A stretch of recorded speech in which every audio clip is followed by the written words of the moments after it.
그리스도 안에서 사랑하는 새순 가족 여러분, 하나님은 현실을 모르는 이상주의자이실까요? 그리고 성경에서 이 수많은 이야기들은 그저 이상론, 좋은 이야기에 불과한 것일까요? 하나님은 그저 너희들 싸우지 말고 사이좋게 잘 지내야 된다 하고 그렇게 말씀하시는 분일까요? 현실도 모른 채 그저 사랑해라, 그저 자비로 서로 대하면 좋지 않겠니? 말씀하시는, 마음씨가 좋지만 그러나 실제로는 무력한 그냥 호호 할아버지 같은 그런 분일까요? 그렇지 않습니다. 성경은요, 하나님을 가리켜 우리 마음의 중심을 아시는 분이라고 소개합니다. 저와 여러분의 마음을 하나님 감찰하신다는 것이죠. 이 사실을 처음 제가 기억하게 됐을 때 제가 얼마나 마음에 부담이 됐는지 예배 자리에 나오면 아이고 마음이 참 무거웠던 기억이 있습니다. 그 하나님이 현실을 모른 채 이상주의적인 말씀만 내려놓는 그런 분일 수 있을까요? 그럴 수는 없는 것이죠. 사실 하나님은 우리보다 누구보다 우리를 더 잘 아십니다. 하나님의 말씀을 들어도 말씀대로 살지 않는 죄인이라는 것을 하나님 아시고요. 하나님은 우리 말씀대로 살고 싶어도 그렇게 살 수 없는, 무너질 수밖에 없는 연약한 인생이라는 것도 하나님 아십니다. 우리 마음이 얼마나 무거운지, 우리 마음이 얼마나 힘든지 하나님 다 아십니다. 그리고 하나님의 이야기는 바로 그런 우리들의 현실로부터 시작하시는 것입니다. 하나님은요, 누구보다 현실적이시고 하나님의 이야기는요, 그러므로 무엇보다도 현실적인 이야기인 것입니다. 우리가 오늘 읽는 율법의 말씀들은 바로 그런 현실 속에 있는 죄 가운데 살아가는 우리를 위해 주신 하나님의 선물입니다. 율법이 없다면 우리는 마음대로 죄를 짓고 살겠지요. 그러나 율법을 주심으로 하나님은 우리의 죄를 억제하시기도 합니다. 그럼에도 불구하고 죄 짓고 살 수밖에 없는, 그럼에도 불구하고 연약해질 수밖에 없는 우리 모습을 우리는 율법 앞에서 발견하게 되고, 하나님, 우리가 죄인입니다 하고 납작 엎드리게 되기도 하지요. 그리고 우리는 율법의 말씀을 통해서 하나님의 나라가 어떤 나라인지 발견하게 되고요. 어떻게 사는 것이 하나님 기뻐하시는 삶인지, 서로를 위한 삶인지 알게 되기도 합니다. 그리고 무엇보다도 우리는 이 율법을 통해서, 그 율법을 성취하시는 하나님의 이야기를 통해서 율법 뒤에 감추인 하나님의 사랑을 깨닫게 되고 하나님이 누구신지 알게 되는 것입니다. 그리고 그 주님과 함께 사는 복된 삶을 살게 되는 것이죠. 그것이 하나님께서 우리에게 율법을 주신 이유, 오늘도 우리가 이 오래된, 우리와는 아무 상관없을 것 같은 이 오래된 신명기의 율법을 들어야 할 이유입니다. 오늘 우리는 신명기 19장의 말씀을 통해서 또 하나의 율법 이야기를 만나게 됩니다. 조금은 이상한 도피성이라는 제도에 대해서 만나게 되는 것이죠. 오늘 말씀 19장 1절에서 3절은 뭐라고 이야기하고 있습니까?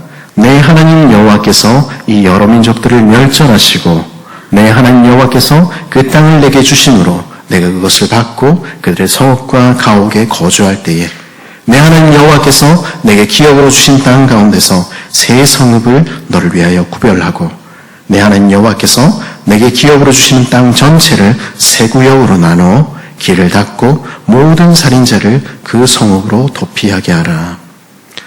지금 요단강 앞에 서 있는 그 백성들에게 이제 너희가 이 요단을 건너서 약속의 땅 가나안에 들어가게 될 텐데, 그리고 그 가나안 땅을 다 정복하게 될 텐데, 그 땅 다 정복하고 나면 그 땅에 세 개의 성읍을 따로 구별해라. 그리고 실수로 살인을 한 모든 사람을, 그 무거운 짐진 모든 사람을 그 성으로 도피하게 해서 생명을 구원하게 하라. 하나님 그렇게 말씀하시는 것입니다. 가나안 땅에 들어가서 새로 만들 하나님의 나라의 율법과 제도를 제정하시면서 레위 지파 제사장이 거할 성읍 중에서 특별히 이 성읍들을 따로 구별하시는 것입니다. 그리고 그리로 들어간 사람은 살인을 저질렀더라도 재판을 받기 전에 함부로 죽지 않도록 지키신 것입니다. 억울하게 죽는 사람이 없도록 일종의 성역을 만들도록 명령하신 것입니다. 그런데 우리가 말씀을 보면서 우리가 알게 깨닫게 되는 것은요, 하나님은 이 도피성 제도에 대해서 정말로 진심이셨다는 것입니다. 그것을 어떻게 알 수 있습니까? 오늘 신명기 19장에서 약속의 땅 가나안에 들어가면, 아직 들어가기 전입니다. 요단 강가에 서 있지요. 들어가면 그 땅을 세 구역으로 나누어 도피성을 하나씩 만들라, 이렇게 명령하고 계시는데요. 사실을 말하자면 아직 약속의 땅 가나안에 들어가기도 전에 이미 요단 동편에는 모세에 의해서 세 개의 도피성이 이미 세워져 있었습니다. 신명기 4장 41절에서 43절은 뭐라고 이야기합니까? 그때 모세가 요단 이쪽 해변문 쪽에서 세 성읍을 구별하였으니 이는 과거에 원한이 없이 부지 중에 살인한 자가 그곳으로 도피하게 하기 위함이며 그중 한 성으로 도피한 자가 그의 생명을 보존하게 하기 위함이라. 하나는 광야 평야에 있는 베셀이라 루벤 지파를 위한 것이요, 하나는 길앗 라못이라 갓 지파를 위한 것이요, 하나는 바산 골란이라 므낫세 지파를 위한 것이었더라. 아직 가나안 정복 전쟁이 시작되기도 전입니다. 나라의 기틀도 잡히기 전입니다. 그러나 그 전에 하나님은 먼저 도피성부터 세운 만큼 이 일에 진심이셨다 하는 것이죠. 오늘 말씀 3절에서도 우리는 그런 모습을 발견하게 됩니다. 땅 전체를 세 구역으로 나누어서 길을 닦으라 하는 명령이 그것입니다. 지금 화면에서 보시는 그림이 당시의 도피성들의 지도를 나타낸 그림인데요. 각 도피성은 이스라엘 영내 어디에 있든지 하루 안에 달려갈 수 있는 곳에, 그리고 교통의 대로가, 고속도로가 뚫린 그 대로변에 세워졌습니다.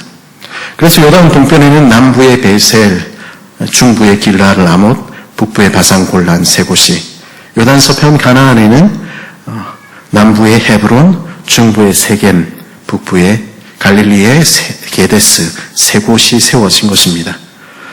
이 도시들은요, 접근이 쉬운 큰 길가에 세워져 있었는데 그것도 모자라서 하나님께서는 뭐라고 명령하시냐면 오늘 말씀 3절에 보니까 길을 잘 닦아놔라, 이렇게 말씀하시는 것입니다. 혹시라도 그렇게 도망칠 때에 길이 좋지 않아서 넘어져서 실족해서 잡히는 일이 없도록 길을 잘 닦아두라, 하나님 그렇게까지 말씀하시는 것입니다. 유대인들은요, 민수기 35장이 도피성에 관해서 주석한 탈무드 마콧 10절에 보면은 그 길 중간중간에는 피난처 가는 길이라는 도로 표지판이 있었다고 전해옵니다. 저 같은 사람 길치가 그때도 있었나 봅니다. 저는 제 아들도 저를 닮아서 길치인데요. 저희 같이 길을 도망치다가 길을 잘못 들어서 헤매다가 도피성에 도달하지 못하는 일이 없도록, 그런 사람이 얼마나 있겠습니까마는 하나님께서는 그 길 갈림길마다 피난처 가는 길, 이곳에 피난처가 있다, 표지판까지 중간중간에 세워두도록 하셨다 기록하고 있는 것이죠. 심지어 오늘 말씀 8절 9절에서 하나님께서 뭐라고 이야기하십니까? 내 하나님 여호와께서 내 조상들에게 맹세하신 대로 내 지경을 넓혀 내 조상들에게 주리라고 말씀하신 땅을 다 내게 주실 때에 또 너희가 오늘 내가 너에게 명하는 이 모든 명령을 지켜 행하여 내 하나님 여호와를 사랑하고 항상 그의 길로 행할 때에는 이 셋 외에 새 성읍을 더하여 내 하나님 여호와께서 내게 기업으로 주시는 땅에서 무죄한 피를 흘리지 말라. 무슨 말씀하고 계시는 것입니까? 이 백성들은 아직 가나안에 들어가지도 않았습니다. 근데 하나님 뭐라고 이야기했습니까? 근데 그 땅에 들어가서 그 땅을 다 정복하고, 그리고도 너희가 하나님의 명령을 잘 지키고 하나님을 사랑해서 하나님께서 너희에게 넘치는 복을 주셔서 너희 나라의 영토가 더욱더 확장됐다고 하자. 그래서 하루 만에 갈 수 없는 지역이 생긴다고 하자. 그러면 지금 세운 세 도피성 외에 세 개의 도피성을 더 세워라. 그렇게 해서라도 한 명이라도 절대로 무죄한 피가 흘려지지 않도록 해라. 하나님 그렇게까지 말씀하고 계시는 것입니다. 그러면 하나님 왜 이렇게까지 여기에 진심이십니까? 사실 살인을 저지른 사람 이야기 아닙니까? 재판의 절차에 거치기 전에 죽임을 당하지 않도록 하신 이 도피성이라는 제도는 굳이 말하자면 만약을 대비한 예외적인 제도에 불과한 건 아니겠습니까? 그 도피성에 안 가도 안 죽이면은 필요가 없는 건 아니겠습니까? 혹은 어떤 사람들은 이렇게 이야기할 수 있을지도 모르겠습니다. 그 이유가 어쨌든 이 사람은 살인자 아닌가? 그런데 거기에 대한 처벌이 가할까봐, 재판을 받지 못할까봐 이렇게 성을 따로 제정하고 제도까지 마련할 이유가 있을까? 하나님은 그 죄에 대해서 너무 가볍게 여기시는 것 아닌가? 한 가지 분명히 해야 할 사실은요, 하나님께서는 죄를 저지른 사람이 벌을 받지 않고 넘어가기를 원해서 이 제도를 만드신 것이 아니라는 것입니다. 하나님께서는요, 죄를 저지른 사람은 재판을 통해서 그 죄를 판결받도록, 그 죄에 상응하는 벌을 받도록 하셨습니다. 어찌되었든 사람을 죽인 그 죄를 반성하고 회개하며 그 대가를 지불해야 했습니다. 도끼가 자루에서 빠져서 뒤에 있는 사람이 맞아 죽었다는 등 원한이 없이 실수로 사람을 죽였다 한들 그것이 그가 지불해야 할 책임이 없다는 것을 의미하는 것은 아니었다는 것이죠. 왜 그렇습니까? 하나님의 눈에 사람의 생명은 무엇과도 바꿀 수 없는 가장 귀한 것이었기 때문입니다. 실수했다 한들 그 살인으로 영원히 돌이킬 수 없는 죄를 범한 그 사실이 없어지는 것은 아니었기 때문입니다. 하나님은 그 사실을 분명히 하셨습니다. 민수기 35장 32절 33절에서는 뭐라고 이야기하고 있습니까? 또 도피성에 피한 자는 대제사장이 죽기 전에는 속전을 받고 그의 땅으로 돌아가 거주하지 말 것이니라. 너희는 너희가 거주하는 땅을 더럽히지 말라. 피는 땅을 더럽히나니 피 흘림을 받은 땅은 그 피를 흘리게 한 자의 피가 아니면 속함을 받을 수 없느니라. 무슨 이야기하고 있습니까? 사람의 생명을 해하고서 죽이고 나서 속전으로 돈으로 해결하려 들지 마라 하는 것입니다. 오늘처럼 사람의 생명이 죽었는데도 변호사랑 이야기하라거나 나보고 어떻게 하라는 말이냐 하는 식의 태도는 하나님의 심판을 받을 일이 아닐 수 없다는 것이죠. 사람의 생명을 잃게 해놓고서 돈이면 다 된다 하는 식의 해결은 하나님은 결코 용납하시지 않겠다. 그것은 그 땅을 더럽게 만드는 일이다. 하나님 말씀하신 것입니다. 왜 그렇습니까? 하나님의 말씀은 분명하기 때문입니다. 피 흘림은 피 흘림으로서만, 생명은 생명으로서만 갚을 수 있다는 것입니다. 그렇지 않고서는 속해지지 않는다는 것이죠. 회개 없는 용서, 대가 없는 죄사함 없는 것입니다. 이제 오늘 말씀 11절에서 13절에서 더욱 분명해집니다. 그러나 만일 어떤 사람이 그의 이웃을 미워하여 엎드려 그를 기다리다가 일어나 상처를 입혀 죽게 하고 이 한 성읍으로 도피하면 그 본성읍 장로들이 사람을 보내어 그를 거기서 잡아다가 보복자의 손에 넘겨 죽이게 할 것이라. 내 눈이 그를 긍휼히 여기지 말고 무죄한 피를 흘린 죄를 이스라엘에서 제하라. 그리하면 내게 복이 있으리라. 하나님께서는 고의로 사람을 해한 죄를, 그리고서도 뻔뻔스럽게 하나님의 은혜를 구하는 것을 용납하시지 않는다는 것입니다. 하나님께 죄는 아주 무거운 것입니다. 하나님은 결코 죄의 문제를 간과하고 넘어가시지 않으시는 것입니다. 하나님은요, 우리 인생을 누구보다 잘 아십니다. 인생이 얼마나 악한지 하나님은 아시는 것입니다. 하나님은 사람이 그 마음으로 그 이웃을 미워할 수 있다는 거 아셨습니다. 그리고 그를 엎드려 기다리며 계획하며 상처를 입혀 죽일 수도 있다는 것 아셨습니다. 그리고 하나님은 그 일을 행하지 말라 말씀하셨습니다. 그리고도 그 일을 행한다면 악을 미워하시는 공의로우신 재판장께서는 반드시 심판하시지 않을 수 없는 것입니다. 그래서 그 도피성에서라도 끌어내어 그 죄에 상응하는 벌을 내리라 말씀하시는 것입니다. 출애굽기 21장 14절은 이 부분을 보다 극단적으로 이렇게까지 말합니다. 사람이 그 이웃을 고의로 죽였으면 너는 그를 내 제단에서라도 잡아내려 죽일지니라. 하나님 앞에 나와 하나님의 제단을 붙들고 있더라도 그러나 용서받을 수 없다는 것입니다. 그러나 동시에 하나님께서는 무죄한 자의 피가 흘려지기를 원치 않으셨습니다.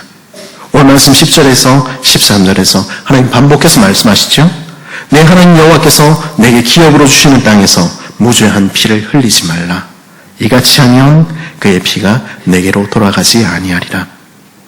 우발적으로 살인한 사람들, 그 죄가 고의가 아닌 사람들, 그들이 죄를 지었다 하더라도 그러나 제대로 된 재판이 없이 분노한 가족이나 친구 혹은 공동체에 의해서 사적으로 보복당하는 것을 하나님 그냥 보고 있으실 수 없었던 것입니다. 복수는요, 분노는요, 우리의 눈을 가립니다. 사람은 우리가 자신이 스스로 이성적인 존재라 생각하지만 그렇지 않습니다. 분노와 복수심에 불탈 때 그거 뻔히 해서는 안 되는 일이라는 거 알면서도 돌이킬 수 없는 행동을 하는 것이 우리의 인생입니다. 우리는 눈에는 눈, 이에는 이, 이런 이야기, 동형복수법을 대단히 가혹한 것으로 여기지요. 그리고 근대 이후의 사람들은 레위기 24장 19절 20절 사람이 만일 그 이웃에게 상해를 입혔으면 그가 행할 대로 그에게 행할 것이니 상처는 상처로 눈은 눈으로 이는 이로 갚을지라 사람이 상처를 입힌 대로 그에게 할 것이며 이런 하나님의 구약의 율법을 대단히 잔인한 것으로 시대에 뒤떨어진 것으로 간주하곤 했습니다. 하지만 스스로 한번 돌아보십시오. 우리 마음을 한번 살펴보십시오. 우리는 훨씬 그것보다 더한 것을 바라고 있다는 것을 발견하게 되는 것입니다. 누가 나에게 내가 아무 잘못도 없는데 말로 내 기분을 상하게 했을 때, 나를 어떻게 이야기했을 때 우리 똑같은 말로 그에게 이야기해주면 우리 마음이 시원하던가요? 그렇지 않습니다. 욕설을 있는 대로 퍼부어줘도 우리 마음이 시원치 않은 것이죠. 누군가가 내 뺨을 때렸을 때 우리는 똑같이 그 뺨을 똑같은 강도로 때리면 우리 마음이 편해집니까? 만족합니까? 그렇지 않은 것입니다. 두들겨 패서 완전히 박살 내버려야 이게 속이 시원할 것 같은 그런 마음. 저만 그렇습니까? 그런 것이죠.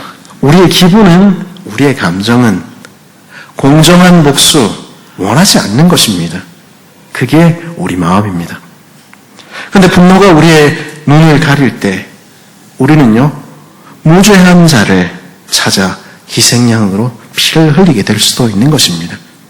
그날에 내 감정 내려놓고 객관적으로 판단하니까 아이고, 우리 그럴 수 없는 것입니다. 우리는 결과적으로 누군가를 또한 희생시키는 또 다른 살인자가 될 가능성들을 가지고 있는 것입니다. 분노는 우리의 눈을 가리는 것입니다. 감정은 우리의 제어장치를 망가뜨리는 것이죠. 그럴 때 억울하게 희생당하는 것은 누구입니까? 우리 한번 곰곰이 보십시오. 힘 있는 자들 아닙니다. 힘 없는 자들, 연약한 이들, 도우리가 없는 이들, 그들이 우리의 희생자가 되어 있다는 것 발견하게 될 것입니다. 억울하게 벌을 받는 것은 물론이요, 때로는 죄를 뒤집어 쓰고 죽임을 당한 이들 한번 살펴보십시오. 아무도 도우리가 없는 이들, 우리 그것 보고 있는 것입니다. 하나님은 그런 모습 원치 않으셨습니다. 하나님은 그런 일이 있기를 원치 않으셨습니다. 하나님은 그런 억울한 이들의 피가 흘려지기를 결코 원치 않으셨습니다. 그래서 멈추라 말씀하시는 것입니다. 도피성을 세우시며 나의 나라는 그런 나라가 아니야 말씀하시는 것입니다. 율법은요, 하나님이 만들고 싶은 나라가 어떤 나라인지 우리에게 보여주는 그림입니다. 이 도피성을 통해서 하나님께서는 하나님의 나라에서는 하나님을 왕으로 섬기는 하나님의 백성들 사이에서는 하나님을 사랑하며 그분이 가르쳐주시는 삶의 방식으로 살아가겠다 이야기하는 교회는 그런 식으로 살 수 없다 말씀하시는 것입니다. 내 분노가 아무리 치밀어 올라도 우리 집단 모두가 목소리를 높여도 우리에게 그런 보기 싫은 놈 치워버릴 부와 권력이 있다 해도 그러나 하나님의 말씀 앞에서 멈추는 이들, 그들이 하나님의 백성인 것입니다. 우리 하나님은 그것 원치 않으시는 것입니다. 하나님은 분명히 말씀하십니다. 내 하나님 여호와께서 내게 기업으로 주시는 땅에서 무죄한 피를 흘리지 말라. 우리의 감정에 따라 무고한 일을 희생시키는 것, 하나님 결코 용납하시지 않으시는 것입니다. 그런 이들, 연약한 이들, 죄짐 맡은 이들, 죄인들, 그런 이들까지도 긍휼히 여기시는 분, 그분이 하나님이시라는 것을 들려주신 것이죠. 하나님께서는 그런 이들까지도, 죄인들까지도, 의지할 리 없는 이들까지도 그 날개 아래 품어주시는 나라 만들기를 원하셨던 것입니다. 그것이 그날 요단 강가에서 도피성을 만들라 명령하시던 하나님의 마음이었습니다. 그러면 이런 하나님의 마음의 소원은 이루어졌을까요? 그곳에 서 있던 이스라엘은, 하나님의 백성 공동체는 하나님이 만들기를 원하셨던 나라 만들었을까요? 그렇지 않습니다. 가나안에 입성하기 전부터 모세를 통해서 도피성을 세우셨음에도, 그런 나라가 이루어지기를 간절히 바라셨음에도 하나님의 마음의 소원은 이루어지지 않았습니다. 하나님 나라의 시계는 시작부터 멈춰 있었던 것입니다. 하나님 나라 이스라엘의 역사는 실패로 끝난 것 우리 보게 되는 것입니다. 정말로 그렇습니까? 정말로 그렇습니다. 북이스라엘에서 활동하던 선지자 호세아는 호세아 6장 7절 8절에서 이스라엘의 모습, 하나님의 백성이라 이야기하는 이들의 모습을 이렇게 고발합니다. 길르앗은 악을 행하는 자의 고울이라 피 발자국으로 가득 찼도다. 강도떼가 사람을 기다림같이 제사장의 무리가 세겜 길에서 살인하니 그들이 사악을 행하였느니라. 이 말만 들어가지고 무슨 이야기인지 우리 잘 모르겠지요. 이 말씀에 등장하는 길르앗 라못과 이 세겜은 요단 동편과 요단 서편의 중앙에 있었던 도피성들의 이름입니다. 죄인들이, 힘없는 자들이 찾을 마지막 피난처였지요. 그런데 선지자 호세아는 뭐라고 고발합니까? 도피성인 길르앗 라못은 악을 행하는 자들, 마땅히 그 성 밖으로 내쳐져서 처벌을 받아야 할 고의로 타인을 해한 살인자들까지 받아들인 성읍이 되었더라 하는 것입니다. 그래서 그곳으로 가는 그 길은 피 발자국으로 가득하게 되었다 이야기하는 것입니다. 피난처가 되어야 할 세겜은 어떻게 되었다고 고발합니까? 복수자를 피해서 하나님의 날개 아래 도망쳐온 무고한 이들을, 힘없는 이들을 보호하기는커녕 제사장의 무리는 그들을 힘있는 자들의 손에 죽도록 내어버리는 살인자들의 도시가 되었다. 이렇게 고발하고 있는 것입니다. 하나님께서는 그 백성 이스라엘이 그런 죄인들의 피난처가 되어주기를 바랬지만 하나님의 백성 공동체라 불리는 그곳에, 하나님의 이름으로 말해지는 그곳에 피난처는, 도피성은 없었다 말씀하시는 것입니다. 그러면 거기 남는 것은 무엇입니까? 죄가 가득한 세상, 피난처라고는 찾아볼 수 없는, 구원은 없는 세상밖에 남는 것이 없는 것입니다. 서로 미워하고 엎드려기를 기다리다가 일어나 상처 입혀 죽게 만드는 가인과 아벨로부터 이어져 온 이야기밖에 세상에는 남는 것이 없는 것이죠. 그리고는 힘 있는 자들은 내게 손해를 입힌 이들, 내 힘으로 보복했다 자랑하는 힘센 살인자 람에게 이야기, 그리고 그 보복을 두려워하여 가인이 그랬듯이 스스로가 자신을 보호할 성을 쌓는 이야기밖에 남는 것이 없는 것입니다. 내가 선을 행하면 어찌 낯을 들지 못하겠느냐? 선을 행하지 아니하면 죄가 문에 엎드려 있느니라. 죄가 너를 원하나 너는 죄를 다스리시니라. 하나님 말씀하시지만 하나님의 백성이 선을 행하기를 실패했을 때, 하나님의 자녀들이 죄를 다스리기를 실패한 그곳에 일어난 일은 무엇입니까? 문에 엎드려 있던 죄는 일어나 희생자뿐 아니라 살인자도 삼키는 것입니다. 희생자의 가족뿐 아니라 살인자의 가족도, 그 이야기를 듣고 편을 갈라 싸우는 공동체도 삼키는 것입니다. 그리하여 죄 가운데 모두 무너지고 마는 것이죠. 우리는 그 이야기를 이스라엘의 역사 가운데, 특별히 사사기의 마지막 장면들을 통해서 듣게 되는 것입니다. 이스라엘은 실패했습니다. 하나님의 백성이라 불리는 그들에게 도피성은, 하나님의 피난처는 세워지지 않았습니다. 그러면 하나님의 나라는 실패로 끝난 것입니까? 하나님의 이야기는 실패로 끝난 것입니까? 그렇지 않습니다. 우리가 믿는 것은, 우리가 기대하는 것은, 우리에게 소망이 있는 것은, 인생은 실패해도 하나님은 실패하지 않으신 분이라는 사실입니다. 인생의 손이 끝난 그곳에서 자신의 이야기를 시작하시는 분, 그분이 우리가 섬기는 하나님이십니다. 역사 속에 이스라엘은 도피성은 제 역할을 하지 못했습니다. 그러면 그것이 이스라엘의 실패를 나타내는, 하나님의 실패를 나타내는 것입니까? 그렇지 않습니다. 사실 이 도피성 이야기는요, 우리에게 하나님이 누구신지를 들려주는 예표가 됩니다. 이 도피성이 들려주는 하나님은 누구십니까? 그분은 무죄한 이의 피가 흘려지기를 원치 않으시는 분이십니다. 왜냐하면 그분은 우리의 생명을 창조하신 우리들의 아버지, 한 영혼이라도, 한 생명이라도, 설령 죄를 지었다 하더라도 그를 귀히 여기시는 자비하신 아버지이시기 때문입니다. 그래서 역사 속으로 뛰어들어오시는 하나님의 이야기, 그리고 모든 것을 새롭게 하시는 하나님의 이야기, 현실 속에 뛰어들어오시는 너무도 현실적인 하나님의 이야기를 이 도피성의 이야기는 우리에게 예비하고 있는 것입니다. 인생은 죄를 범합니다. 저와 여러분은 죄를 범합니다. 고의적인 의도를 갖고 있지 않더라도 도무지 갚을 수 없는 죄의 짐에 눌려 죽을 수밖에 없는 것이 우리 인생입니다. 거기서 저와 여러분 누구도 예외가 아닙니다. 도무지 해결할 수 없는 죄의 문제로 허덕여 본 적이 있습니까? 갚을 수 없는 죄의 무게에 신음해 본 적이 있습니까? 살인의 이야기는 그 갚을 수 없는 죄 이야기의 끝에 해당하는 것입니다. 속전으로도 돈으로도 해결할 수 없는 것이 우리 죄의 문제입니다. 피 흘림으로만, 죽음으로만 해결할 수 있는 것이 우리 죄이지요.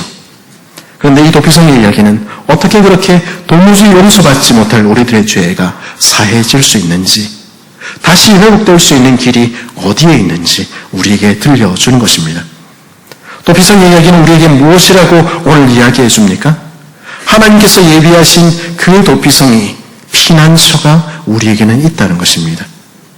이 땅에 도피성이 실패했을 때, 이 땅에 피난처가 사라졌을 때, 그러나 하나님께서 친히 피난처가 되신다. 성경 그렇게 이야기하는 것입니다.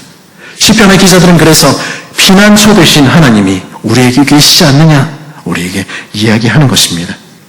그 날개 아래 피하는 자들을 하나님 결코 모른다 하시지 않으시는 것입니다. 그분이 바로 우리의 피난처 되신 하나님입니다. 그리고 민수기 35장 같은 도피성 본문을 다룬 본문은 오늘 조금 이상한 이야기를 우리에게 들려줍니다. 또 도피성에 피한 자는 제2제사장이 죽기 전에는 속전을 받고 그의 땅으로 돌아가 거주하게 하지 말진지라. 너희는 너희가 거주하는 땅을 더럽히지 말라. 피는 땅을 더럽히나니 피 흘림을 받은 땅은 그 피를 흘리게 한 자의 피가 아니면 속함을 받을 수 없느니라. 속전으로 돈으로 그 죄의 문제가 결코 해결될 수 없다. 생명은 생명으로만, 피 흘림은 피 흘림으로만 해결될 수 있다. 그렇게 이야기하는 이 본문은 거듭해서 이상한 이야기를 우리에게 들려주는 것입니다. 무엇을 이야기합니까? 대제사장이 죽기 전에는, 대제사장이 죽기까지는, 그리고 대제사장이 죽은 후에는 죄의 문제가 해결될 수 없고 그 도피성을 떠날 수 없다 이야기하면서 대제사장의 죽음을 반복해서 이야기하는 것입니다. 28절에 이렇게 이야기하죠. 이는 살인자가 대제사장이 죽기까지 그 도피성에 머물러야 할 것입니다. 대제사장이 죽은 후에는 그 살인자가 자기 소유의 땅으로 돌아갈 수 있느니라. 무슨 이야기를 합니까? 그러나 대제사장이 죽으면 그 죄의 문제가 모두 해결될 것이다. 이렇게 이야기하는 것입니다. 대제사장이 피 흘려 죽으면 그가 저지른 죄의 문제가 모두 해결되어 다시 새로운 삶이 시작될 것이다. 말씀하시는 것입니다. 이게 무슨 이야기입니까? 신약성경 히브리서는 이 도피성 본문이 가르쳐줬던 대제사장이 바로 누구신지 우리에게 들려줍니다. 히브리서 4장 14절에 이렇게 이야기하죠. 그러므로 우리에게는 큰 대제사장이 계시니 승천하시니 곧 하나님의 아들 예수시라. 이 이야기는 오실 대제사장 그리스도가 누구신지 보여주는 그림이었다는 것입니다. 자신의 죄의 문제도 해결할 수 없는 인간 제사장은 연약한 이들을 받아줄 수 없지만 그들은 자신의 목숨을 버리고 자신의 피를 흘려서 인생의 문제를 해결할 수 없지만 그러나 우리에게는 죄인인 인생들을 받아주시며 우리를 위해서 자기 피를 흘리시는, 자기 목숨을 버리시는 대제사장이 계시다는 것입니다.